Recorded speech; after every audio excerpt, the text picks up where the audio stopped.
Magandang gabi sa inyo mga kapatid, mga akong pinalanggang igsoon at sa ating napakagwapong katunggali. Bagamat peke ang kanyang Diyos na pinakikilala ayon sa 4:8 ng Galacia, ay nananatili pa rin gwapo. Kaya magpasimula tayo mga kapatid sa ngalan ng Ama, Anak at Espiritu Santo. Amen. Lord Jesus, I ask you to protect my family from sickness, from all harm, and from accident. If any of us has been subjected to any curses, hacks, or spells, I declare these curses, hacks, or spells null and void in the name of Jesus Christ. If any evil spirit has been sent against us, I decommission you, and I send you to Jesus to deal with as you will. The Lord, I ask you to send your holy angels to guard and protect all of us from evil. Amen. In the name of the Father, Son, and of the Holy Spirit. Amen. Ngayon, ang ating titindigan na usa kahaligi sa kamatuoran na siyang aral ng simbahang Katoliko na sa proposisyon natin, akong pamatud-an sumala sa Biblia na ang mga santos o ang mga larawan ng simbahang Katoliko ay dinidiyos-Diyos sumala sa Biblia. Total, nasa Luzon tayo, mag-a-adjust tayo kay kapatid Gamar Umpaw na aking patutunayan na ang larawan at ribulto ng mga santos ng simbahang Katoliko ay hindi Diyos-Diyosan ayon sa Biblia. Ngayon, malamang makukonfuse tayo sa kanyang mga babasahing talata, mas mabuti sagutin na natin dito. Ito, ano ba yan? Kanina pa. Una, isa sa mga paborito ng mga protestante, lalo na ni Mark Umpaw, ang 24:5 sa isang Exodo. Di ba, Mark? Papatungkol nila sa mga santo. Napakalinaw! Sinabi ka ng Diyos, huwag kang gagawa! Pero ang Catholic Church, gumawa! Kaya yung ribulto ng mga Catholic Church, Diyos na daw. Ito ginagarantiya ko sa iyo, Mark. Wala kang mababasa maski sa Synoptic Gospel ni Kristo na ang mga santo o larawan ng mga santos na mismo si Kristo nagbigay sa 4:3 ng ikalawang Korinto sa The Message Bible. Basahin natin. Ito, Mark Umpaw. Baka hindi na napaghanda ito. Sa The Message Bible, letra por letra nating mababasa ay ganito. Sa 4:3. Christ will give us the best picture of God. Therefore, si Kristo mismo ay nagbigay ng larawan ng Diyos. Meron ba itong koneksyon sa 3:10 ng ikalawang kronika na ang Diyos mismo nag-utos na mag-project ng larawan at ilagay sa kanyang templo? Meron. 3:10 ng ikalawang kronika at sa kapanal-banalang bahay ay umukit ka ng larawan. Malamang, magkakaroon ng kontradiksyon kung yung utak ni Mark Umpaw ang isusuksok natin sa ating utok. Kasi bulagin. 4:4 ng ikalawang Korinto, binulag ng Diyos ng sanglibutan ito ang pag-iisip ng hindi sumasampalataya. Hindi ka kasi sumasampalataya, Pastor Mark. Kaya nabulag ka. Kaya para sa iyo, lahat ng ribulto sa Biblia, automatically na Diyos-Diyosan na. Ngayon, ito ba yung subject of the sentence sa 3:10 ng ikalawang kronika? Yung nasa 24:5 sa isang Exodo? Maglalatag lang muna ako ng isang talata. Titignan natin kung magigiba ni Mark Umpaw. Una, ang kanilang istad lahat ng mga protestante, yung ang kagagawa ng larawang inanyuan. Sabi dito, wag gagawa. Bakit ang Diyos mismo nagpagawa?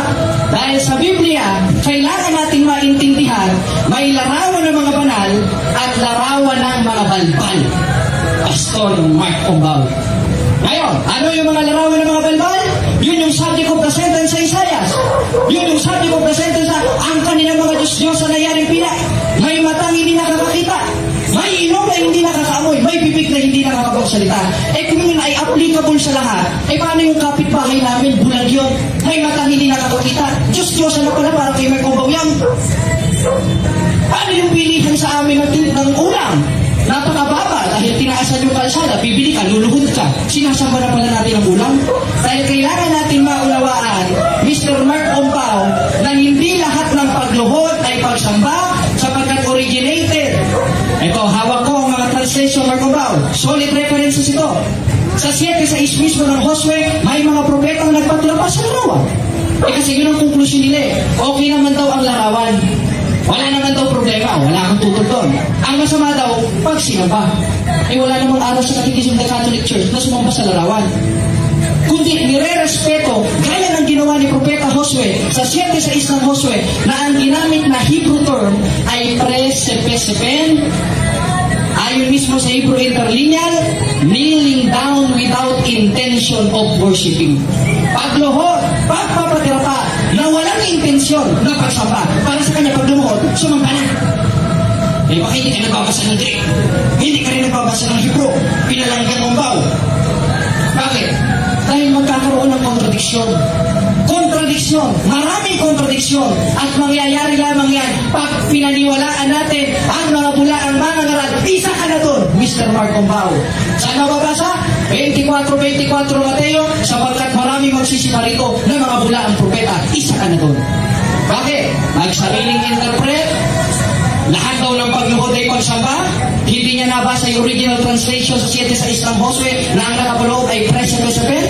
Kneeling down without intention of worshiping, na siya ipinatuloy ng ating Panginoon Kristo in New Testament. Naupos itaas na larawan na kanyang binigay sa The Message Bible 4:3 ng 2 Korinto, na ang subject of the sentence, Mr. Mark Ombao, ay yung nasa 3:14 ng 1. Anong sabi? At kung paanong itinaas ni Moises sa ilang ang ahas, ay gayon rin kinakailangan itaas ang anak ng tao. Kaya naman, pupuntahan niya yung ahas. Mahilig sa ahas ito eh. Pupuntahan niya yung ahas. Yung ahas ba? Sinamba ba yun? Sinamba yun? Kaya pinasira yun. Pero nagbigay ng manifestasyon si Apostol Juan na siya ay pinasulat sa kanya ng ating Panginoon Kristo sa 3:14 ng 1 na kung paanong itinaas sa ilan ang tansong ahas, gayon din kinakailangan itaas ang anak ng tao. Paano itataas yung anak ng tao? Nakataas lang sa langit. At yun si Kristo. Sa paanong paraan? Sa pamamagitan ng larawan na kanyang binigay in New Testament sa 4:3 ng 2 Korinto, Christ give us the best picture of God o larawan ng Diyos. Kaya ang tanong ko sa inyo mga kapatid, yung Diyos ba'y banal? Banal. Ngayon, yung picture, anong kahulugan nun? Larawan. Ngayon, kung ang Diyos ay banal at yung ibinigay ni Kristo ay larawan, anong ibig sabihin nun? Larawan ng banal. Sinamba ba? Hindi. Bakit pinagpatirapaan? Hindi upang sambahin, kundi upang respetuhin, sapagkat ang kahulugan ng pagluhod, pagpapatirapa sa 7:6 ng Josue na siyang ginawa mismo ni Propeta Josue in Hebrew, pre-sepe-sepen, kneeling down without intention of worshiping. Sumasamba ba tayo sa libulto mga kapatid? Hindi. Diyos-Diyosan ba sila? Hindi. 8:4 ng 2 Korinto sa ang dating Biblia, ganito ang atong mabasa. 8:4. Ang sabi, tungkol sa mga bagay na hinandog sa Diyos-Diyosan, alam naman natin na ang mga Diyos-Diyosan ay larawan ng mga bagay na hindi totoo. Ano? Totoo ba si Santa Maria Belen? Totoo. Sagot kayo mga kapatid. Totoo ba si San Antonio de Padua? Totoo. Ngayon totoo sila. Ayon kay Apostol Pablo sa 8:4 ng 1 Korinto, ang Diyos-Diyosan ay hindi totoo. Ngayon totoo ang mga santos at ayon sa 3:12 ng Apokalipsis, yung mga inaring ganap ng Diyos sa pamamagitan ng tunay na simbahan ng Diyos ay magiging kanyang haligi. Diyos-Diyosan ba yun? Hindi. Dahil kailangan natin maintindihan, Mr. Mark Ombao, sa Biblia, dalawa ang klase ng larawan. Isang banal, isang balbal, isang inutos ng Diyos, at isang pinagbawal ng Diyos. Saan mababasa? 24:5 ng Exodo. Yung isa, 3:10 ng 2 Kronika. Kaya, i-wave na natin, moderator, para matanong na tayo ni Mr. Mark Ombao. Okay, dako tayo sa cross-examination. Magtatanong po kayo, Mark Ombao, 15 minutes. Proceed. Good evening, no? Okay. Salamat sa magandang presentation ng ating katundali na si Bro Jared. Okay. Unang tanong ko po, Bro Kapatid na Bro Jared. Unang tanong ko po. Okay. Ano po ba yung pinagkaiba ng adoration at veneration? Una, moderator, wala akong nilatag na adoration and veneration. Maliwanag sa ating tema, magtanong ka ayon sa ipinresenta ko. Baka mamaya presinto na yung latag mo. Pagkira ka naman. Protection mo na rito, pagalitan nyo, kumain Okay, ng video sa munggo. magtanong po kayo tungkol sa nilatag po ni Brother Jared. Cross, moderator. Pagkira ka naman, no? Nasa rules po natin yan. Next question ko po. Nabanggit niyo yung tansong ahas. Kaya naman binanggit mo, ako ang nag-present. Siyempre, binanggit ko, nabinasa ko. Wait lang po, Brother Jared. Tapusin po muna Tapusin mo naman magtanong. Sige, tanong po kayo. Punta tayo dun sa nabanggit mo, no? Dahil nasa, yun ang rules. Okay, punta tayo sa nabanggit mo. Hindi tayo sa ahas. Tingnan natin kung naintindihan ng ating kaibigan si Brother Jared, no?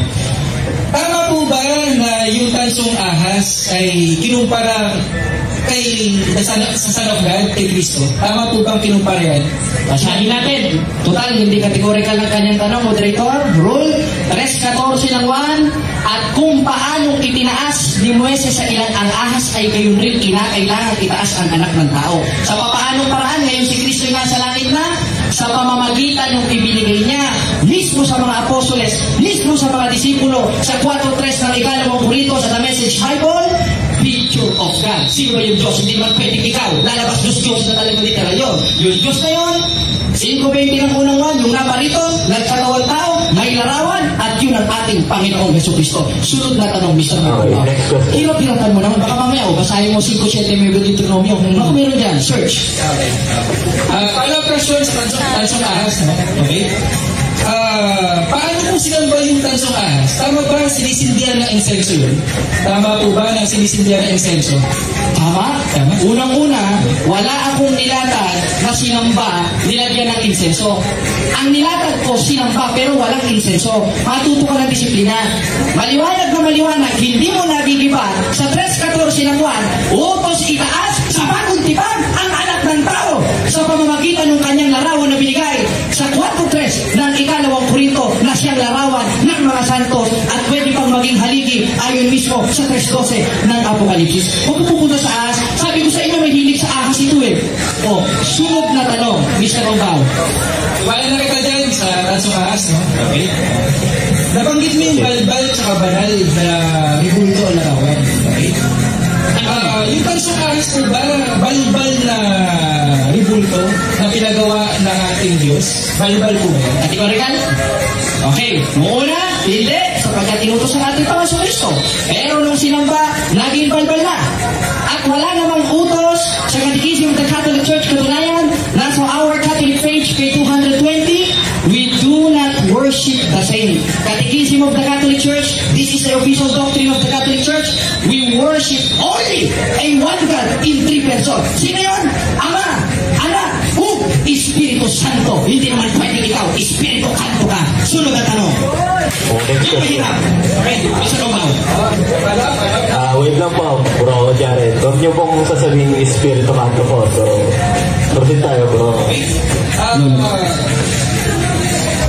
Yung ribulto mo ba, mga larawan na simbahan Katoliko, ito po ba ay pinagawa, may utos po ba sa Biblia na masusulat, na nakasulat, na ito ay inutos para gumawa tayo ng ribulto at larawan ng simbahan nasa ating simbahan? Yes! Old Testament pala ang inutos na yan. Hindi mo alam basahin yung pastor?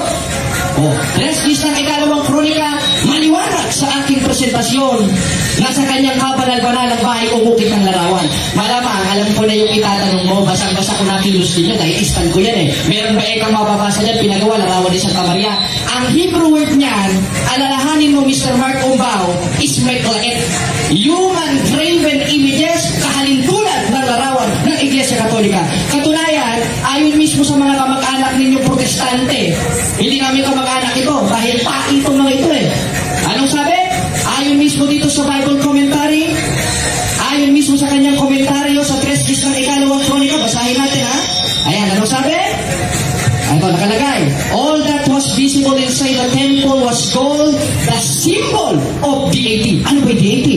Ayon mismo sa dictionary ay Diyos. Therefore, larawan ng Diyos, larawan ng simbahan Katolika, na in Hebrew word ay meklaet. Kailangan maintindihan mo yung original translation in Old Testament, meklaet at mesabe. Magkaiba yun. Huwag mong pagdikitin, parang pinagdidikit mo tayo niyan. Next question, Mr. Magkumbao. Yung mahirap. Next question. Medyo hirapan natin yung tanong, no? Medyo hirapan. Hirapan mo na, kapatid. Ano yung patunay mo, bro, Jared? Namnamin mo yung tanong ko, namnamin mo po. Objection, Tanong po kayo, bro. Objection? Huwag na sabihin na namin. Kasi hindi naman nakakain yun. Wala ka ng pansit kanton dyan. Magtanong ka, I am under process of Okay, bro. Huwag ko sabihin namin. Sasagutin dahil tungkulin ko yun. 3:15 ng unang Pedro na hindi inugali ng born again Christian. Okay, Sunod na tanong. moderator time. Magtanong po kayo, bro. Mark, tanong po kayo. Ano ang patunay mo, bro? Paano mo makikitiyak na yung itsura ng niluluhuran nyo, pinagsisilbihan nyo, at pinaglilingkuran yung ribulto, ayan ay si Maria, yan ay si Cristo, ayan ay si kung sino-sino apostol. Ano po, paano mo patutunayan sa akin na matitiyak mo na eksaktong mukha nila yan? Aba, oo. Kaya may tinatawag sa simbahan na oral tradition at written tradition. Ano isa? Yung oral and written tradition ating mababasa sa 2:15 na ikalawang Tesalonika. Napanghawakan ninyong tradisyon na sa inyo'y pinangangaral ko. At isa sa tradisyon ng simbahan na siyang utos ni Apostol Pablo panghawakan. Alam mo ba yung Our Lady Perpetual Help, Salus Populi Romani or Pro Nobis? Si San Lucas ang nagpinta nun, hindi niya naman mapipinta yun kung hindi niya nakita yung pinagpipintahanan niya na si Santa Maria. Ngayon, bumalik ka sa presentation ko, papunta akong Masbate, ikaw Cavite, malalayo na tayo. That is a strawman policy, Mr. Magkumbao. Next question. Hirap pinapan mo, Mr. Magkumbao. Subukan natin, i-click natin. Follow-up question, no? Follow-up. Sabi mo, hindi Diyos-Diyosan yung mga ribulto o mga larawan. Sabi ng Biblia, Reskis ng ikalawang kronika, sa kabanal-banalang bahay umukit ka ng larawan. Ano yung utos na larawan? Ayon mismo dito sa inyong mga kapatid na protestante. Sa imong mga kauban, yung inutos ng Diyos is a picture of deity glorifying the God. Ano ibig sabihin ng deity? Diyos. Saan ka ba nakita ang Diyos na tunay? Diyos-Diyosan. Hindi mo pwede maging Diyos-Diyosan. Yung baka ikaw. Next question, Mr. Magkumbao. Tanong po kayo. Patapusin po muna natin yung tanong po ni Mark Kumbao. Counter objection, moderator. Okay. Ang counter objection ko, bilisan niya magtanong. Okay, magtanong po kayo, bro. Diretso po, diretso. Okay. Linawin ko yung tanong, bro, Jared, kasi nahirapan yata na siyang makuha yung tanong. Okay. Ang tanong ko po, bro, Jared, ang tanong ko po, yung kung merong ang ribulto nyo, halimbawa si Cristo, mag-ano muna tayo, no? Mag-focus muna tayo kay Cristo, no? Kung may 20 na variation ng mukha ni Cristo, at isa lang yung tama doon, tanggap nyo po ba yung 19 mali? Hindi yan ang ating tema. Maliwanag sa aking latag, moderator, strawman policy na naman, page 95 of the Debate and Argumentation Africa Edition. Hindi mo alam yun, ha? Nakikipag-debate ko, wala kang bali. Parang yung mga kawawang cowboy, may pa rin walang bala. Hindi yan ang tema natin. Ang tema natin, akong pamatuan, sumalat sa Biblia, na ang larawan sa mga santos, binigtos doon, at yun ang aking napatunayan na hindi mo pa nagigiba. Sa mukha, isa na nire-representasyon nun. Si Kristo, na siyang anak ng Diyos, na siyang ibinigay niya sa 4:3 ng ikalawang Korinto sa The Message Bible. Jesus gave us the best picture of God. Para sa inyo, yung best, hindi pa rin best. Kaya, next question, Mr. Magkumbao. Baka mag-chat-GPT ka dyan, ha? Ano? Okay, sundan ko yung tanong ko, no? Para medyo mas maintindihan ni Bro Jared, dapat niya... Objection, moderator? Okay, ano? Huwag niyang sabihan, naiintindihan. Therefore, ang punto niya, hindi ko naiintindihan. That is too personal. Argumentation of Debate African Edition, page 81, that is a personal ata. Focus ka lang sa tema. Ay, naku, patay tayo niyan. Ay, naglol. Huwag po tayong personal attack po. Nasa rules po natin yan. So, sige po, tanong po kayo. Anong tanong? Proceed na ako sa tanong, no? Proceed na ako sa tanong. Halimbawa, maglagay ako ng isang ribulto. Objection, moderator. Ayoko ng halimbawa, gusto ko totoo. Okay, magtanong po kayo, bro. Tanong kayo. Yung totoo daw. Hindi naman halimbawa nilatag ko ayon sa Biblia yun. Totoo ba yun? Totoo yun. Kaya huwag kang magtanong ng halimbawa, ang itanong mo, yun totoo. Tanong po kayo, bro. Kaya po, wala na sa tema to. Tanong ng tanong, wala na pala sa tema. I am under cross-examination. This is your obligation na tanungin ako ayon sa sinabi ko. Wala naman sinabi halimbawa eh. Ang sinabi ko, kamaturan, katotohanan, na hindi mo pa magiba na ang Diyos mismo nagutos sa 3 ng 2 kronika ng banal na larawan ayon mismo sa paliwanag din yung mga protestante, that is a symbolize the glory of God, and that image is an image of deity. At ayon sa dictionaryo, the deity is God. Na siyang ibigay in New Testament, maliwanag na maliwanag sa 4:3 ng 2 Korinto, the Message Bible. Ibuin mo naman yan, Mr. Mark. Ako, kawawa ang buhay ng Christian yan. Proceed. Ano? Next question po, bro. Next question po. Alam niyo naman po siguro, no? Magtanong po kayo, bro. Magtanong po kayo. Huwag po kayong magpaliwanag po. Okay. Punta tayo kay dun sa Black Nazarene. Kasi wala akong makita ang bulto ni Cristo, no? Kay Black Nazarene tayo, no? Kay Black Nazarene. Okay. Yan ba ay ano yung katangian ni Black Nazarene para masabi mo yan si Cristo? Aba, unang-una, si Cristo yan. Alam naman ikaw yung malipasan ng krus, eh di sana nakapako ka na sa krus. Isa lang yun, isang nare-representasyon kahit anong kulay, yun ang ating Panginoon sa Cristo. Halimbawa, ikaw, pinapilan kita sa araw, porket panangitim ka, hindi ka na siya mag-umbaw, mag-umbaw ka pa rin, bulaan nga lang, na hindi magigiba ang ating proposisyon na ang larawan ng mga santos ng simbahang katoliko ay hindi Diyos-Diyosan na ayon mismo sa paliwanag ng inyong mga kauban na protestante. Kaya, next question, Mr. Mark Obaw, hirap-hirapan mo naman. Bihira naman yan, no? Clarification lang.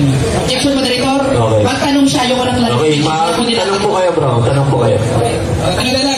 Okay. Tanong! Ang karapatan ninyo po, magtanong po, hindi po magpaliwanag. Bro Jared, alam mo po ba na hindi lang si Cristo ang pinako sa krus? Alam ko. Pero alam namin na yung larawan na nakapako na yan ay si Cristo. Dahil alam namin ang nare-representasyon yan na siyang utos itaas sa 3:14 naman. Kasi ang tinataas nyo, panyo. Kami magpupuri sa bangi. Buro na din eh. Ang tinataas namin sa 3:14 ng 1 at kung paano itinaas sa ilang ang ahas, gayon rin kinakailangan itaas ang anak ng tao. Sa paanong paraan? Maliwanag na maliwanag, Mark Obaw, hindi mo naiintindihan. Sa 4:3 ng 2 Korinto, the Message Bible, Christ give us the best picture of God. Magandang litrato, magandang larawan ng Diyos na sinutos itaas sa 3:14 ng 1. Kipain mo naman, Mr. Mark Obaw. Ayun ako naman yan, no? Tanong. Next question, bro. Next question. Okay? Yung isang napako po ba yung tatlong napako, isa doon? Objection, moderator. Wala sa tema natin yung tatlong napako. Okay, so... Ang tema natin yung larawan ni Cristo. Na siyang utos sa itaas sa 3:14 ng 1 na siyang ibinigay sa 4:3 ng 2 Korinto, the Message Bible. Christ give us the best picture of God. So paano paraan? Sa pamamagitan ng karunungan ng Diyos na siyang krus sa 1:18 ng unang Korinto. Si Cristo pinag-uusapan natin, ang santos ang pinag-uusapan natin, kung saan-saan ka na nagpaneho. Lasing ka ba, Pastor? Magtanong ka. I am under cross-examination. Balik mo tayo sa tema, bro. Next question, bro Jared. Paano ko malalaman, bro, yung pagluhod ko sa libuhin ko, yung pagluhod ko sa libuhin ko na ito, paano ko malalaman na adoration yan o veneration? Objection, moderator. Wala sa tema natin ang adoration and veneration. Maliwanag ka maliwanag, stay on topic. Stay on topic po tayo. Obligado ka, alam mo natin cross-examination na itanong yung sinabi ko. Sa 7:6 ng Joshua, yung ginamit kong term ng pagpapatira pa in Hebrew, 3:7, meaning daw, without intention of worshiping, na siyang ginawa ni Propeta Joshua sa 7:6 ng Joshua. Gusto mo, mamaya dun tayo eh. Kaya, next question, Mr. Mark Ombao. Wait na daw po. Wait na, wala na may tanong. Ni Bro Mark. Sige. Tanong po. 10 minutes ulit. Proceed na. Proceed.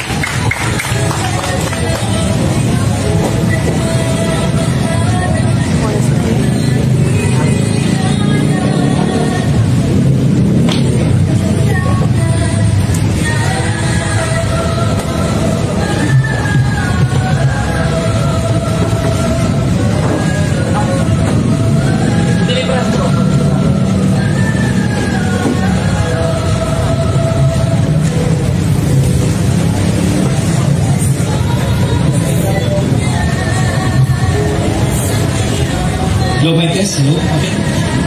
Kapagpalang gabi, no? Salamat po sa oras na pinilaan nyo sa talakayan ito.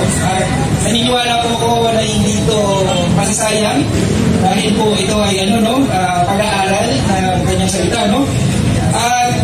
Okay, salamat, no, sa magandang presentation natin kapatid, natin ang si Bro Jared. Okay, simulan ko na po na himay-himayin yung mga nabanggit niya, no, na napansin ko na hindi ayon sa salita ng Diyos. Bakit nga po ba ang ribulto o yung larawan ng mga simbahang Katoliko ay Diyos-Diyosan? Bakit ko po tinitindigan, pinaniniwalaan na yung ribulto at larawan ng simbahang Katoliko ay Diyos-Diyosan?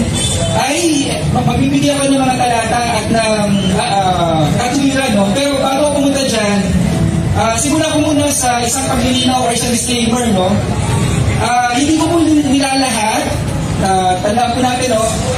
Nililinaw ko muna ito para hindi may strawman ako or bigyan ng maling magkaroon ng maling presumption, no? Una sa lahat, hindi ko po nilalahat ang lahat ng kaanib na iglesyang simbahang Katoliko na nakakagawa ng idolatry. Hindi po lahat. Okay? Hindi po lahat. Ngunit, may mga ilan na nakakagawa ng idolatry dahil sa salitang adoration at veneration. Okay? Yung dalawang salitang ito ay kapag hindi natin lubos na naunawaan, ito yung pwedeng magdulot ng kaligawan or pagkahulog sa idolatry. Okay? Ito yung mga talata, no? Isaiah 13:2, Jeremiah 10:5, 2 King 18:4, Isaiah 44:7, Exodus 20 verse 5, okay? At Jeremiah 2:27, okay? At isa sa nililinaw ko rin po na hindi po lahat ay hindi po official na doktrina na kaya na banggit ni Bro Jared, hindi ko posisyon na official na doktrina ng simbahang Katoliko ang ribulto at ang kanilang mga larawan ay sinasamba nila o ginagawa nilang Diyos. Hindi ko po yun posisyon. Pero po, ang malaki pong problema kasi dito, dahil sa pamamagitan ng practices ng kanilang mga pare o kanilang mga nakakataas sa kanila, yung governing body nila, yung katulad ng pagkalit-kalit na kanilang pare, katulad ng pagluhod sa kanilang pare ng kanilang pare sa mga ribulto, katulad ng pagsisilbi, pagpapasan, pagproposisyon, at iba pang paraan ng pagsisilbi sa ribulto, sa pamamagitan ng kanilang practices, sa pamamagitan ng kanilang kaugalian na ipapangaral nila, okay? Na ipapangaral nila ang adoration or veneration ng mga larawan o ribulto. Kaya importante po na maging malinaw sa atin kung anong kahulugan ng veneration at ng adoration, no? Okay, isa pang paglilino na aking ipapahayag, hindi po ako naparito para makipag-away or siraan ng simbahang Katoliko. Bagkus, narito po ako para ang layunin po ng talakayan nito ay para tayo ay mas lalong lumalim at mag-aral ng kanyang salita. Okay? Hindi dito para makipag-away. Kaya sana po, huwag niyo pong masamain ang aming pagparito para sa ating pag-aaral, no? Pang-anim, okay? Pang-lima, may mga talata po kung ibibigay mamaya sa pangalawang tindig ko, may mga talata akong ibibigay na hindi ko na mababasa dahil sa limitadong oras, no? Dahil sa limitadong oras. Pang-anim, okay? Pinapauna ko na po, no? Maaaring may masabi akong hindi maganda, na hindi magugustuhan, na ng mga kaalib ng simbahan Katoliko, maaaring hindi makasakit ang damdamin. Ngayon pa lang po, iniingi ko na po manila po, no? Okay? Pusita po ako sa ano, no? Pusita po ako sa... Last 4 minutes. Okay na po. Pusita po ako sa ano, no? Sa mga punto na itatama ko, sa mga napahayag ng ating katunggali si Bro Jared, kung saan ito yung ano, no? Okay? Sabi niya, nabanggit niya yung ano, may balbal, may banal, yung tansong ahas, yung hindi man lahat ng pagluhod ay pagsamba, okay? Wala po ako doon sa ganung ano, no, sa ganung posisyon na hinuhusgahan ko po ang bawat isa rito na pagkatoliko ka, sumasamba ka sa ribulto. Hindi po, wala po ako sa ganung posisyon, no? Ang nagiging Diyos-Diyosan po ang ribulto at larawan, nagiging Diyos-Diyosan ito dahil po pansinin po natin yung presentation ng ating katunggali. Pansinin po natin yung presentation ng ating katunggali. Hindi niya po distinguish o binigyan ng pagkakaiba yung adoration at veneration. Ito po, tandaan po natin yung katotohanan at kasinungalingan. Minsan kahiglan lang. Kahiglan lang ang diferensya, ang pinagkaiba. Okay? Madalas, yung veneration at adoration nag-overlap at kadalasan pa nga napagpapalit. Okay? Napagpapalit. Okay? Ano ang sabi pa ni Bro Jared? Hindi yata alam ni Bro Mark na yung pagluhod, hindi yata pagluhod. Alam ko po yun. Bro Jared, alam ko po yun. Kaya nga, ang panganib natapos na yung 10 minutes ni Bro Jared, hindi niya napaunawa sa mga kasama niya na ano yung, paano natin malalaman na veneration pa lang ginagawa natin sa ribulto? Paano natin malalaman na hindi tayo dumalagpas sa boundaries na nasa adoration na tayo? Andito pa lang tayo sa veneration. Okay? Hindi niya napaliwanag. Bakit? Kasi tandaan po natin, nagpapanggap po. Sabi nga po sa Jeremiah, ito yung nakakatakot kailangan maintindihan ng ating kaibigan. Sabi dito sa Jeremiah 17:9, yung puso daw, mandaraya. Kaya kung hindi natin lubos na unawaan, mga kaibigan, kung hindi natin lubos na unawaan ang adoration at veneration, ilan kaya Katoliko ay napagpapalit o nag-overlap ang veneration at ang adoration.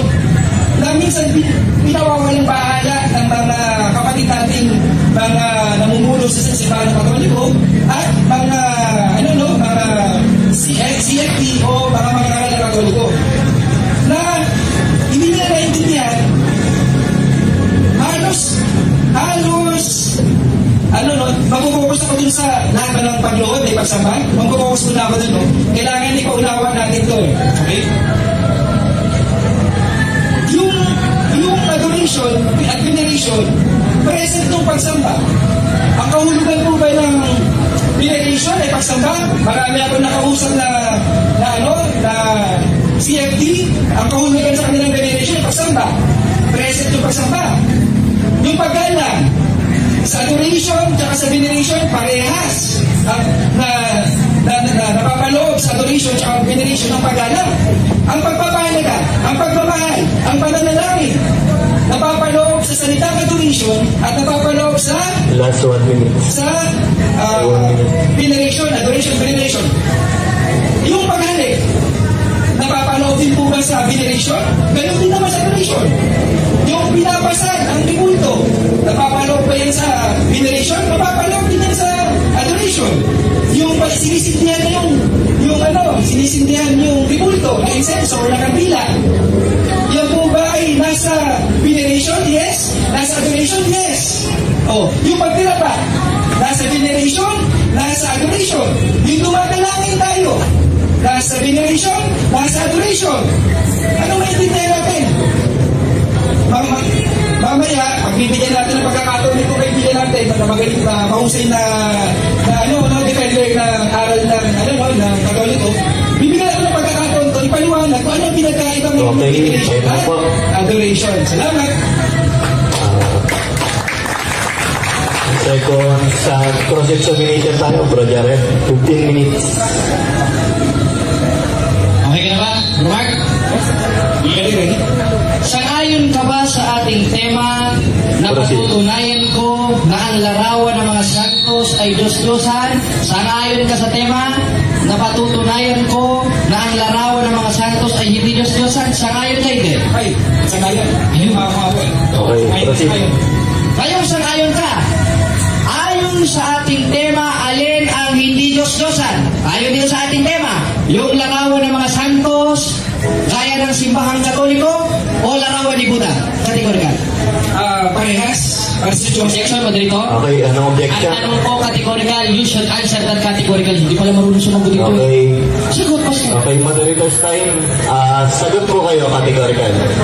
Pili lang po kayo. Yung ribulto ni Buddha. Pero po, may bibilang din po ang ribulto ng Simbahang Katoliko kasi hindi nga eksakto mga mukha yan eh. Guni-guni, illusion, kutob-kutob, na yan, nilulukan natin sa sarili natin na yan ang mukha ni Kristo. Okay, sunod na tanong. Diyos-Diyosan yan. Okay, sunod na tanong. Ngayong Diyos-Diyosan ang larawan ni Kristo o larawan ng mga santo, yung ibinigay ni Kristo sa 4.3 ng ikalawang Korinto sa The Message Bible, sabi mo kasi ang larawan ng mga santo, Diyos-Diyosan. Therefore, si Kristo pala promotor ng pamamahagi ng Diyos-Diyosan o ikaw, categorical. Si Kristo ikaw. Si Kristo ikaw. Ipit na. Moderator, ipit na. Next question. Next question mo kayo. Okay, next question. Sunod na tanong. Sabi mo kanina, si Buddha. Naintindihan mo ba ang aking unang tanong kaya sinabi mo si Buddha? Yes or no? Yes. Yes. Ngayon, sabi mo si Buddha, naintindihan mo yung tanong ko. Yung tanong ko, ayon sa aking tema, ano yung mga hindi Diyos-Diyosan? Yung larawan ni Kristo o larawan ni Buddha? Sabi mo, larawan ni Buddha. Ngayon, saan mababasa sa Biblia na ang larawan ni Buddha hindi Diyos-Diyosan? Dahil sinabi mo yun, sumanayon ka sa tanong ko, anong kapitulo, versikulo na ang larawan ni Buddha hindi Diyos-Diyosan? Tubag sa akong pangutanan. Next question. Next question. Sunod na tanong. Tinatanggap mo ba, Mark Ombao, na lahat ng larawan, pati larawan ng mga santos, ayon sa Biblia, ay Diyos-Diyosan? Yes or no? Yes. Yes. Okay, paliwanag. Ngayon, yes. Sa 3 ng ikalawang kronika, ang Diyos mismo nag-utos na umukit ng larawan. Premise ito, moderator ha. At yung larawan na inutos ng Diyos ay larawan ng mga banal. Ngayon, kung lahat ng larawan, pati larawan ng mga banal ay Diyos-Diyosan, sang-ayon ka ba na ang Diyos mismo promotor ng pamimigay ng Diyos-Diyosan o ikaw? Categorical. Ikaw daw ba ako? Next question na naman. Next question. Graduate na to, moderator. Sunod na tanong. Meron ka bang mababasa sa Biblia na ang larawan ng mga banal na inutos ng Diyos ay Diyos-Diyosan? Ayon mismo sa konteksto ng 3 ng ikalawang kronika? O ito ay hindi Diyos-Diyosan? Categorical. Diyos-Diyosan. Diyos-Diyosan. Ngayon, Okay. ngayong Diyos-Diyosan, yung inutos ng Diyos na larawan ng mga banal, ano, maiimpyerno ba ang Diyos sapagkat Diyos-Diyosan yung ipinabigay na o ikaw ang maiimpyerno? Categorical. Next question na naman. Pakimic. Para marinig ng mga tao. Wala sa pagpipilian. Next question. Objection, moderator. Okay. You should answer that categorically. You are under cross-examination. Yes po, bro. Nasa rules po natin yun sa na most answer categorical if categorical. So, proceed. Okay na. Next question. Okay, sunod na tanong. Sabi mo, yung paghalik ay uri ng pagsamba. Sang-ayon ka ba na sinabi mo yun o sinungaling ka? Categorical. Sangayon ako. Ayun, sang-ayon. Ngayon, Hindi pagsamba, lalo hindi yan ang eksaktong larawan ng Diyos, larawan ni Kristo, or yung pinuportray niya, hindi yan eksakto. ngayon, pag humalik ka sa isang santo o banal na halik, maiimpyerno ka ba? Yes or no? Yes, mag-impyerno tayo pag tayo sumasama sa Diyos-Diyosan. Objection, moderator, wala ko sinabi sumasama sa Diyos-Diyosan. Ang tanong ko sa'yo, yung paghalik sa banal, wala ko sinabi na Diyos-Diyosan. Okay. Ang tanong ko sa'yo, yung paghalik pa sa banal, na ikaw mismo mismo ang nagsabi ay pagsamba sa Diyos-Diyosan. Yung mga gumagawa ba nun may impyerno o ikaw ang may impyerno? Mga impyerno, kasi sa ni Pablo, yung simulan siyang alayan, sabi niya, huwag niyong gawin iyan, mga tao rin kami katulad niyo. Buhay pa sila, ha? Buhay pa sila, ayaw nilang pinagsisilbihan, Okay na, sunod na tanong. Pero ngayon patay na sila. Okay na, bro, tayo na. Ayaw gumagawa. Okay, ngayon, Okay. marinig niyo mga kapatid ha, knockout ito. Ngayon, sabi na, ang paghalik sa mga santos ay pagsamba. At yung paghalik doon ay ikay impyerno. Sa 16:16 ng Roma, utos ni Pablo, magpatian ng banal na halik. Mai-impyerno ba si Pablo sapagkat pinababati niya ng banal na halik yung mga banal? O ikaw ang mai-impyerno? Kategorikal. Next question lang. Next question. Okay, sunod na tanong. Saan mababasa sa Biblia o sa Synoptic Gospel ni Cristo na ang paghalik ay uri ng idolatria o pagsamba? Paghalik ka, kisa? Nasa yan? Nasa Synoptic Gospel ha? Lucas, Marcos, Aklat ng Juan at Mateo. Konsiderado na Synoptic Gospel ni Cristo. Huwag kang magbabasa ng basura talata. Basahin mo daw sa Synoptic Gospel, bro. wala, nasa Old Testament. Old Testament. Okay. Wala naman nabasa. Ngayon wala kang nabasa. Ano? Ulit ang tanong, Mr. Marcombao. Sa ating tema o ating proposisyon, aking patutunayan na ang larawan ng mga santos ay hindi Diyos-Diyosan. Ayon sa ating tema, alin ang hindi Diyos-Diyosan? Yung larawan ng mga santos o itong distilled water? Categorical.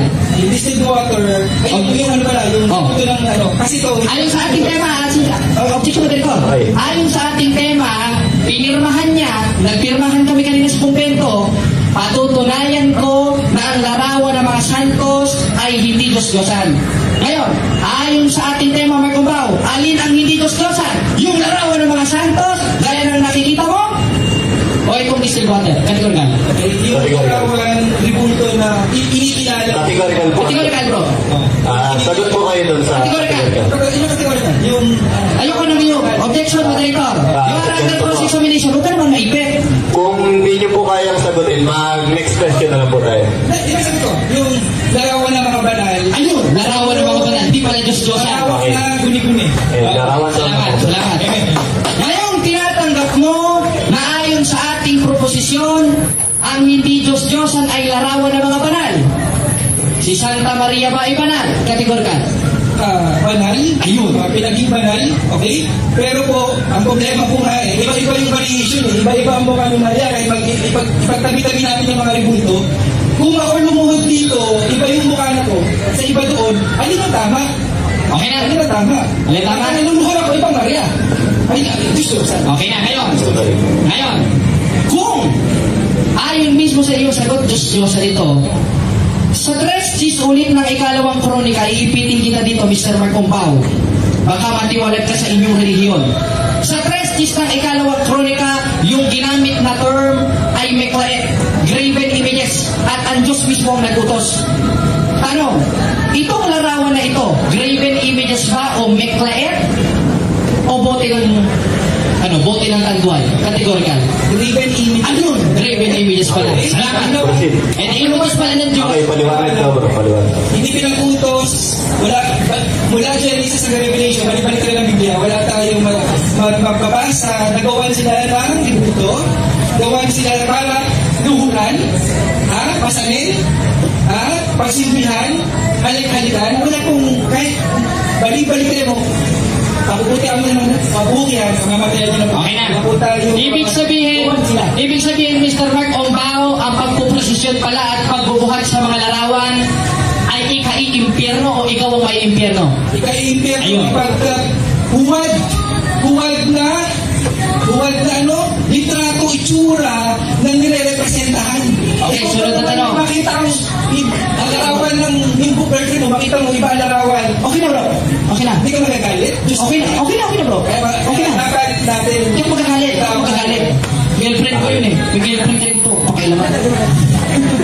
Ngayon, kung ikay impyerno pala ang pagpapasan sa larawan, sa 6:6 ng Josue, yung term na ginamit doon ay Meklaet at pinasan nila at niligid nila sa bayan.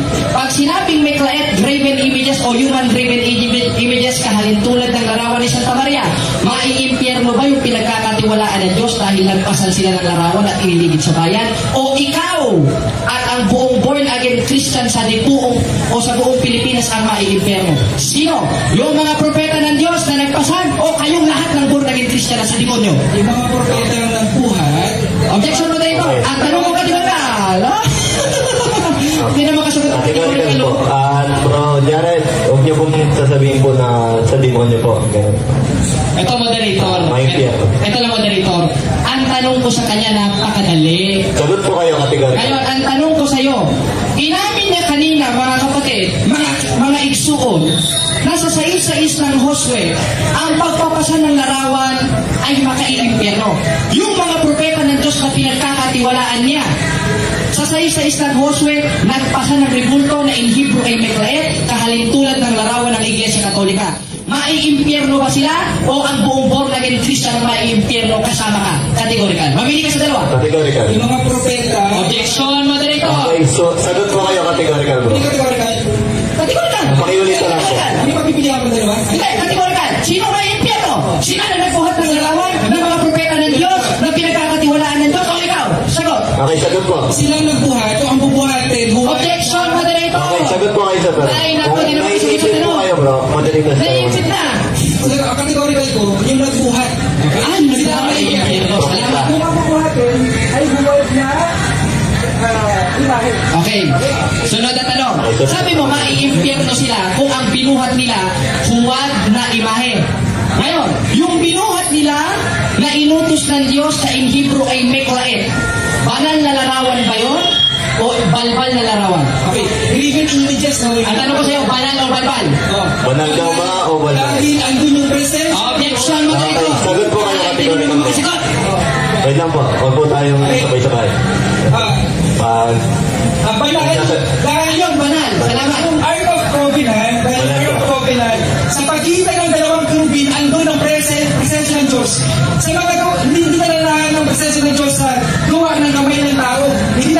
Pero dun sa Ark of Covenant, sa pagitan ng dalawang kerubin, andun yung presensya. Yun yung binubuhat nila, hindi ribulto lamang na gawa ng kamay ng tao. Hindi po nananahan ng kawalatian ang presensya ng Diyos sa gawa ng kamay ng tao. Okay, sunod na tanong. Dito sa pagitan ng dalawang Wait lang bro, wait lang.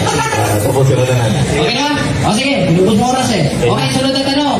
Ngayon, kung hindi nananahan o sa the Ark of Covenant lang nananahan at hindi sa larawan ng Iglesia Katolika, yung pinagbatayan namin ng paggawa ng larawan sa 3 ng ikalawang premise mo, moderator ha? Sa Bible commentary, this is picturing the presence of God.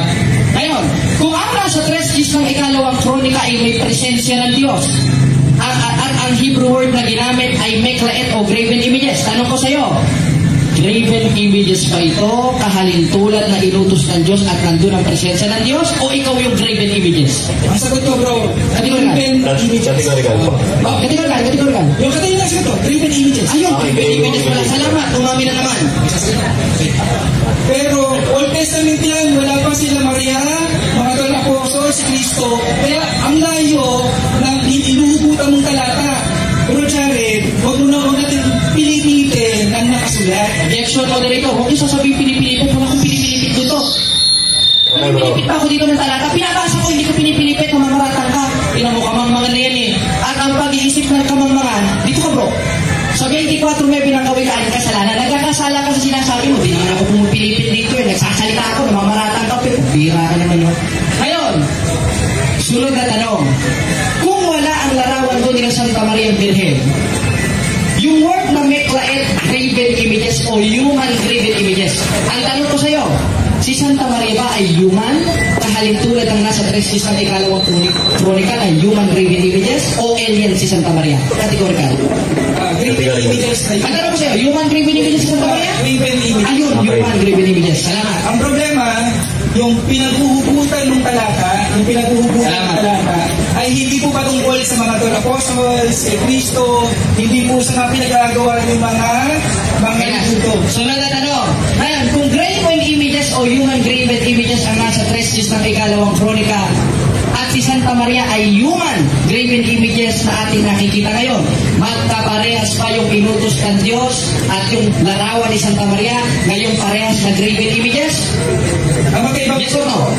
Malayo. Yes or no? Yes or no? No. Yes or Magkaiba. no? No. Magkaiba. Bakit magkaiba? Okay? Yung graven images doon, tandaan po natin, mga kirubin, mga larawan ng mga hayop, mga kung ano pa, pero hindi ito patungkol sa mga apostles kay Maria at Kristo. Okay, sunod na tanong. Therefore, hindi pala larawan ng Iglesia Katolika ang nasa 3 ng ikalawang kronika sapagkat mga anghel. Yes or no? No, dahil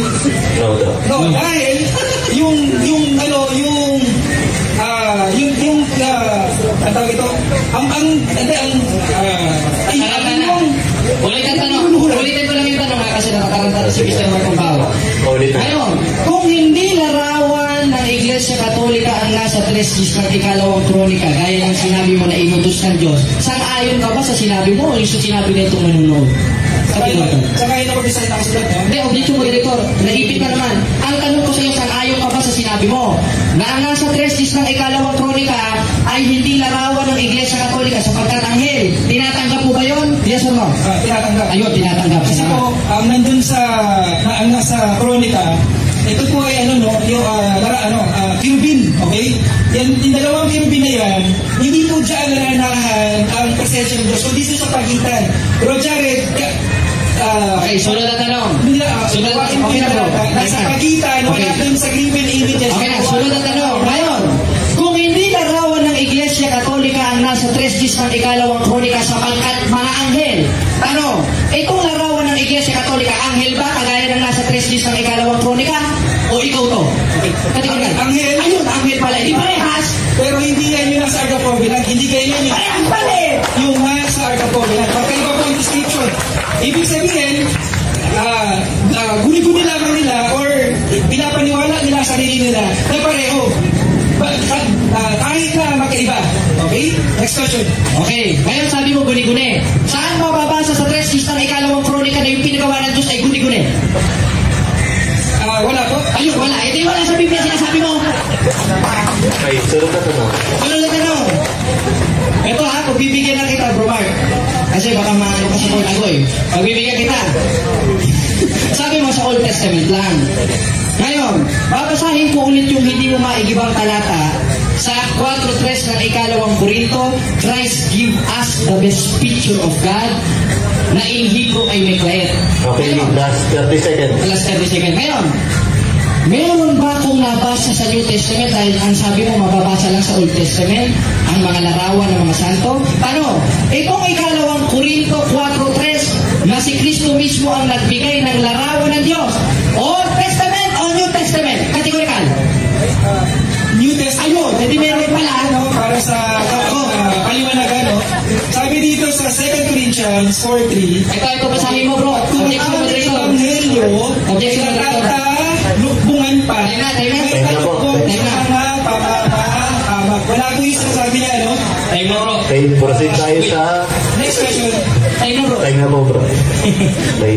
Sino maglalagay ka na? Proceed tayo sa rebuttal. Tatanong si Bro Jared kay... Hindi, ako ang magpapahayag. Siya ang tatanong mamaya. Okay, ako, moderator. Ngayon, mga kapatid, mga kababayan, nakita nyo ang kapalpakan, kapakakan, kabulaanan, kasinungalingan ayon sa 8:44 ng 1 ni Mr. Mark Ombao na kinatawan ng born-again Christian. Bakit? Siya mismo umamin. Nalarawan ng Iglesia Katolika ang nasa 3 ng ikalawang kronika. Ano pa magdedebatehan natin ay sumang-ayon ka na? At ikaw rin mismo sumang-ayon na ito ay hindi mga Diyos-Diyosan. Ano pa pagdidiskusyonan natin, sumang-ayon ka na? Inilubog mo ang sarili mo sa sarili mong hukay na tatay ka sana, nalagad ka. Maliwanag to maliwanag. Hindi niya naigiba simpleng haligi na ang Diyos mismo ang nag-utos na umukit ng larawan sa testis ng ikalawang kronika na ang kahulugan sa Hebrew ay meklait o graven images o human graven images kahalintulad ni Santa Maria Birhen. Kayo, meron ba in New Testament na inutos ng Diyos? Maliwanag eh. Talagang hindi ka sa Diyos, hindi mo napakinggan, ninenervyos ka. 3:12 ng Apokalipsis, at magtatagumpay ay gagawin kong haligi. Kaya nga kami may mga haligi sa inyo, TV. Tapos tatalon-talon tayo sa inyo. Ang bira ka naman, no? Haligi ng mga santo eh. In Hebrew, meklait, graven images. Patunay na ipinatunay in New Testament yung kautusan ng Diyos in Old Testament sa 3:10 ng ikalawang kronika. Ngayon, baka basahin mo yung 7:12 ng Hebreo. Ang tinutukoy doon is Levitical law. Hindi kasama yung larawan doon. Sapagkat ipinatuloy yun. Si Kristo mismo ang nagbigay nun. Ngayon, babasa-basa nung talata niya binasa. Dito mo ko tanungin at ito ang basahin mo. Sa The Message Bible. Because the rules of this debate acceptable all versions of Bible. Greek, Hebrew, ang dating Biblia, SDA, ano SDA? Tapos ito pa yung, ayun ang dami. Hindi ko naman basa lahat to. At isa doon ang binasa natin sa The Message Bible. Hindi niya natutulan ng lahat ng talata. Sumang-ayon siya, umamin siya. Talo na ba siya? Talo na. Kaya, Mr. Mark Ombao, sasamahan kita. Magpabautismo ka sa simbahang Katoliko. Kasama yung mga miyembro niyo. Bumalik na kayo sa simbahan na siyang haligi at sukaranan sa kamaturan sa 3:15 ng unang Timoteo. Bumalik ka na, Mr. Mark Ombao. Tatanggapin ka. Kaya gusto matanggap naman ng bulaan. Basta't nagpakababatin ng kapag kanyang utos. Ano ang kanyang utos? Malamang sabihin niya, ang Diyos ay sinasamba sa Espiritu at katotohanan. 4:24 ng 1. Wala akong tutulto. Nasa Katikismo ng Catholic Church yun. Ngayon, kung ang Diyos ay utos, sambahin sa Espiritu at katotohanan, sa papaanong paraan? Yung katotohanan na konteksto sa 4:24 ng 1, yun yung pagsunod sa utos ng Diyos. Ano yung isa sa utos ng Diyos? 3:10 ng ikalawang kronika, sa kabanal-banal ang bahay, umukit ka ng larawan. Larawan ba to? Larawan. Larawan ba yung utos ng Diyos? Larawan. Ano yung libro?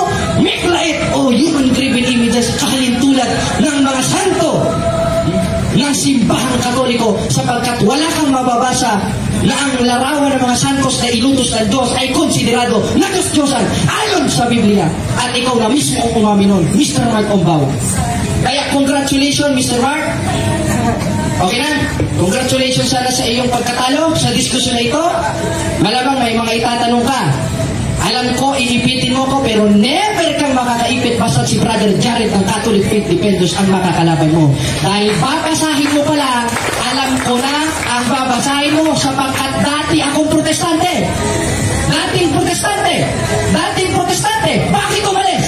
Dahil napatunayan nila na mali ang kanilang paratang sa simbahang Katoliko na ang larawan ng mga santos o yung inutos ng Diyos sa kanyang simbahan o haligi sa 3:12 ng Apokalipsis ay Diyos-Diyosan sapagkat wala tayong mababasa niyan. Utos pang ipataas eh.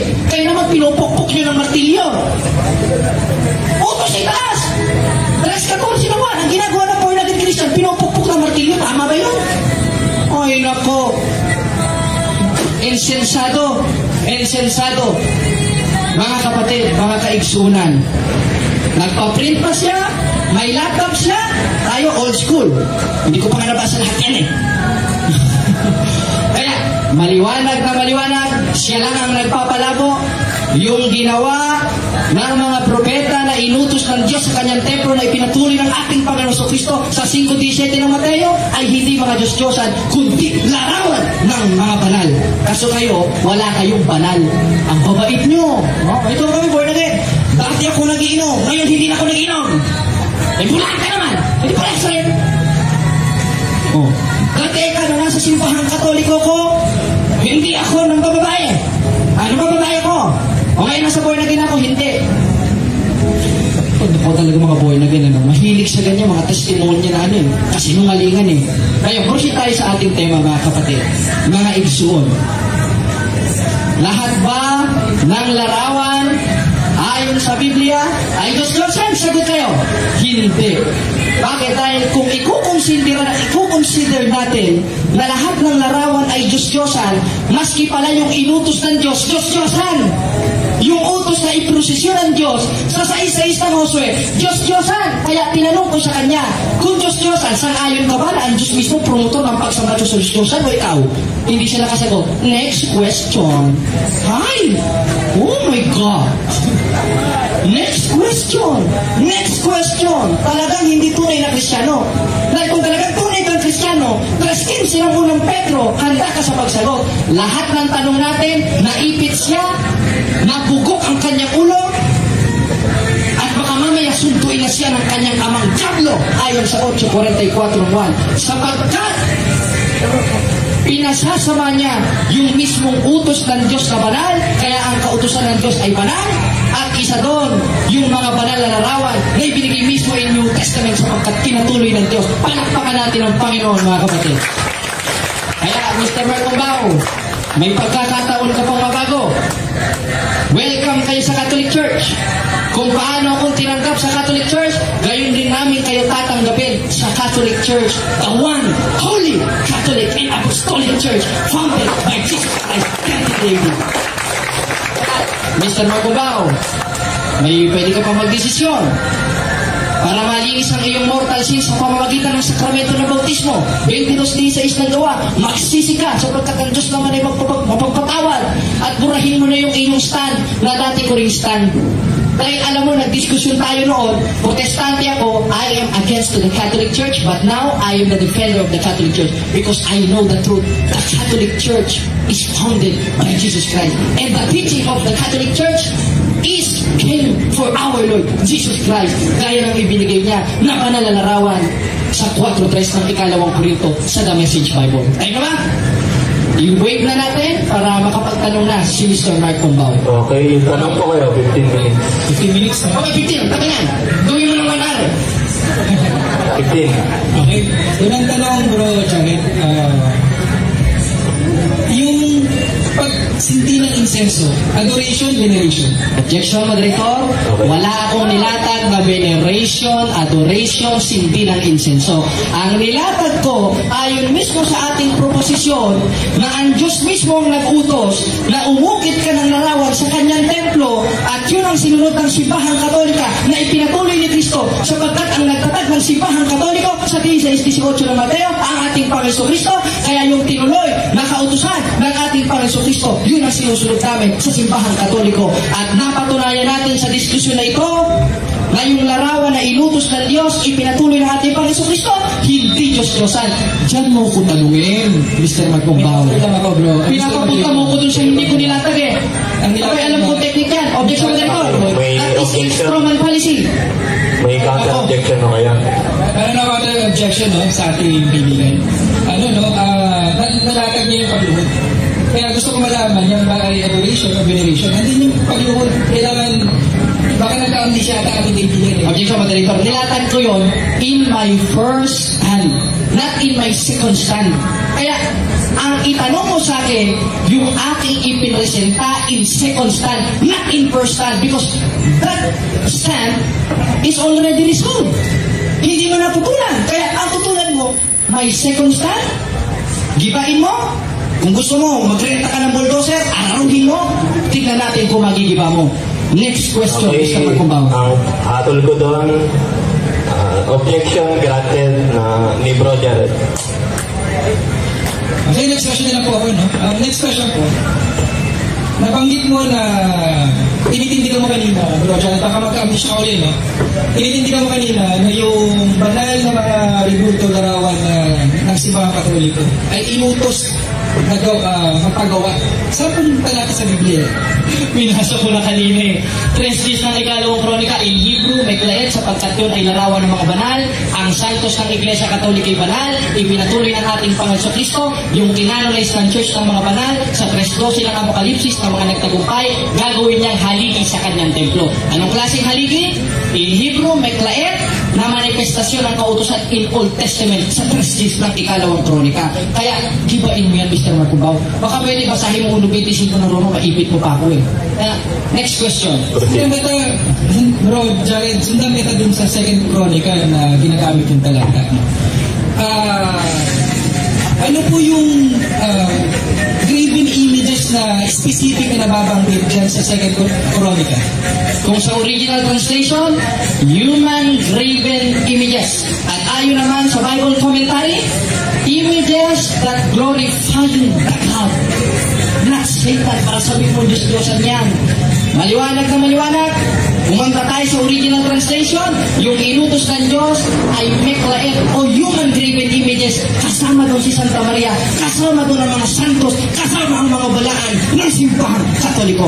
Next question, Mr. Marcumbao. Next question, bro. Dahil sa pinagpapalagay mo na graven images, ang nabanggit sa ikalawang chronicle, pinagpapalagay mo na ito ay yung mga libultat na rawan ng simbahan Katoliko. Okay? Ano po ang specific na pinagawa doon? Yung specific, magbigay po tayo kung nabasa ko na hindi ko natin talaga. Yung specific, babasahin ko sa original translation. So pagkat pag nagbasa ako sa dating Biblia, baka sasabihin mo, bogus. Magbasa ako sa Magandang Balita Biblia, sasabihin mo na naman, bogus. Balik tayo sa original translation. 6:6 ng Jeremias, bumalik kayo sa dating landas. Yun ang programa ko. Mapalo ka. Kaya, maliwanag na maliwanag, sa original translation, specific ang nakalagay, Meklaet o human graven images, kahalintulad ng santos ng Katolikong simbahan na tinutos mismo ng ating Panginoong Jesucristo. Ibinigay pa nga, hindi lang sa'yo, kaya hindi mo natutunan. 4:3 ng ikalawang Korinto. Next question, Mr. Mark. Next question, bro, Jared. Tanggap niyo po ba na maraming variation na itsura ng inyong bibulto? Yes, maraming variation, pero isa ang nire-representasyon, yun ang ating Panginoon Kristo. Alam namin sa puso namin yun, sapagkat New Testament, sa mga apostles pa lang, siya mismo ang nagbigay. Sa 4:3 ng ikalawang Korinto sa The Message Bible, God give us the picture of God. Nag-update lang, pero iisang na representasyon. Yun ang ating Panginoong Jesucristo. Para ikaw, nung bata ka, iba naman yung mukha mo. Ibig sabihin pala, hindi na si Marcumbao yun. Si Marcumbao pa rin yan, hindi lang gurang. Gurang na ngayon, pero si Marcumbao pa rin. Next question, Mr. Marcumbao. Naniniwala ka po ba, bro, Jared, na nababanggit ko kasi sa Exodus